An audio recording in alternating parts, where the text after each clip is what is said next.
آقائے دو جہاں حضرت محمد مصطفیٰ صلی اللہ علیہ وآلہ وسلم نے ارشاد فرمایا، جمعہ کا دن تمام دنوں سے افضل ہے، اور اللہ تعالیٰ کے نزدیک جمعہ کا دن عید الفطر اور عید الاضحیٰ سے بھی بڑا ہے۔ اور جمعہ کے دن کی 5 خصلتیں ہیں جن کی بنا پر یہ تمام دوسرے دنوں پہ افضل ہے۔ اس دن اللہ تعالیٰ نے حضرت آدم علیہ السلام کو پیدا کیا، اور اسی دن اللہ تعالیٰ نے حضرت آدم علیہ السلام کو زمین پر اتارا، اور اسی دن آدم علیہ السلام دارالفنا سے دارالبقا کی طرف کوچ کر گئے۔ اور اس دن اللہ تعالیٰ نے ایک ایسا پل بھی رکھا ہے کہ انسان اس وقت اللہ سے جو سوال کرے گا اللہ تعالیٰ اسے عطا کرے گا، یہاں تک کہ حرام کا سوال نہ کیا جائے۔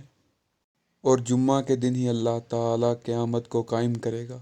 کوئی مقرب فرشتہ زمین، آسمان یا جاندار ایسا نہیں جو جمعہ کے دن سے نہ ڈرتا ہو۔